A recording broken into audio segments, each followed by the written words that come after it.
Hey there, Argifantes here with a discard Bran Bearmaster deck. So if you like drawing through your entire deck and playing 12 plus point Bearmasters just like the good old days, then this deck is for you. So let's just dive right into our bronzes. This deck's win condition is Tier 6 Bearmaster, which boosts a beast by 2 and then 1 for every beast in your graveyard. So we have Savage Bear, Wolf Pack, Elder Bear, Raging Bear, and then in our golds, Combi and Roach as our beasts. That adds up to 10, so we can very realistically have 13-point Bearmasters as our finisher in round 3. Now, rounding out our bronzes, we have Tier 6 Skirmisher and Brockvar Hunter as our discard synergy cards. We also run Gutting Slash, Bomb Heaver, and Lacerate as just kind of utility and general purpose strong cards. Because of the length of round 3 in current Homecoming, Lacerate can just be upwards of like 14, sometimes 16 or even 18 damage. Now, looking at our golds, this is where the majority of our discard synergy is. But we also run a very powerful combo in Ihorquox into Phoenix. Ihorquox summons the highest recruitment cost unit, which in our deck is Phoenix. Now, in our opponent's decks, this could be something like Avalok or Regis, cards that they want to play for the deploy effect, so we could really screw up our opponent's strategy. We also summon Roach out with our first gold card played, and that's just a beast for our Bearmaster synergies. However, the rest of our golds are all going to be discard synergy cards. Morkvarg is a card that doesn't provide carryover anymore, but you're going to discard it to any of your discard effects for a 5-point play, usually in round 3. Burner Brand is a discard outlet that just cycles your deck, and we also run Coral, which is a kind of a more powerful but one-turn delayed burn. Other than that, we have Iris's Companions, which usually fetches the Ihorquox combo or something else, and Combi, which is another card that can kind of screw up your opponent's plan. And finally, we have our leader, Bran, which discards once every turn, and passively lets you deal 1 damage to a random enemy every time you discard. So, let's just dive into a game. So in this game, we're against a Death Wish deck with Unseen Elder.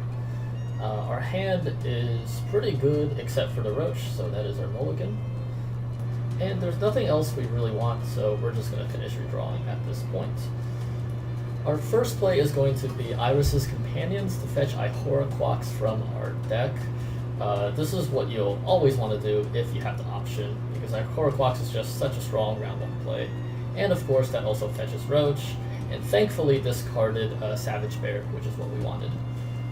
That random discard can occasionally screw you up, but I think the card is just powerful enough to warrant its inclusion.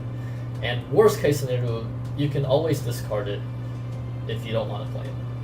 So our opponent just plays an Arcaspore, which has some nasty Death Wish effect that our opponent can trigger over and over again. So we're just going to discard a card to get rid of it using our Brand and its passive.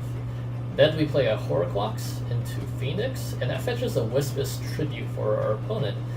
Wispus Tribute is a deploy effect, of course. So this is what I mean by Ihorquox just kind of screwing with our opponent's game plan. We got a 7-point play, basically, since Tribute is 2 points, and we blanked one of our opponent's most powerful cards. Next, our opponent plays Germain, which spawns a whole bunch of cows. This makes me a little bit nervous. I feel like it's likely that his deck has ways to interact with a bunch of small creatures, so I'm just going to play a Savage Bear to shoot some of his cows before he does anything too crazy. Our opponent plays a Harpy Egg, which spawns a Harpy whenever its Death Wish happens, and immediately procs it with his Unseen Elder. Unseen Elder just triggers a Death Wish. And I look at the board, look at my hand, and decide to just pass here, because I have 7 cards in hand, so I won't overdraw. And I'm pretty well set up for round 2 with my Phoenix. I'm pretty confident that there's no way for our opponent to just 2-0 us. So our opponent plays 1 more card to win the round, just triggering the Harpy Egg again, winning by a neat 1 point. And then he also passes after this, and we go into round 2. Now, my plan for round 2 is dependent on what my opponent's trying to do. If he's trying to 2-0 us, we're going to have to play some of our high power cards. If not, we can just try to dump as many beasts as possible into the graveyard, cycle or deck, etc., etc., and set up for the strongest possible round 3. This hand's fine, so I don't mulligan anything. We can save or mulligan for the last round if we absolutely need it. And yeah, so our opponent decides to play into this round very heavily, as we will see.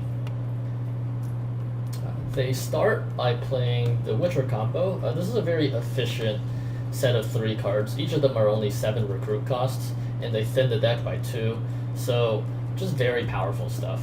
I go ahead and drop a Brockvar Hunter. Because our opponent started with such a strong turn 1 play, I realized I'm going to need the points to catch up, so I commit one of my engines. And if he removes it, that's fine, I have a second in hand. If not, you know, the Brockvar Hunter can do some serious work. And our opponent follows up with Arachnus Nest to make 4 1/1s. I know something's definitely up. He's probably playing Golden Froth or some other effect that buffs all of his units in a row. That seems to be the case with the decks that played, you know, a billion Arachnus drones. So knowing that, I decide, rather than playing the second Hunter, I'm just going to try to remove as many Arachnus drones from the board as I can. So I go ahead and play my Burna, drawing 2 cards, and I just discard a Beast, and then, you know, a Skirmisher, which comes back. And I just shoot down his drones. I did consider playing my Bran here also. That was kind of the moment's hesitation, but ultimately I decided against it for this round, saving its effect for the future. On the turn, our opponent plays a Necker, which spawns a base copy of itself, and also grows whenever they play units with more power. Seeing the Neckers, that's definitely something I need to wipe off the board ASAP. So I go ahead and just play Combi. Combi lets me discard another beast from my hand. It will always discard the rightmost card, and it also, you know, eats something in our opponent's hand, which could be a really good card potentially. So then I use my Bran passive, just put Morkvarg into play. At this point, my opponent is committed, and we're gonna almost guarantee going to round 3 with card advantage if we maintain our lead. So I just go ahead and drop good old Morkvarg to cement my advantage here. Morkvarg, of course, comes back to the field doomed the first time it hits your graveyard, whether from hand or from the field. Our opponent just goes ahead with another Arachnus Nest.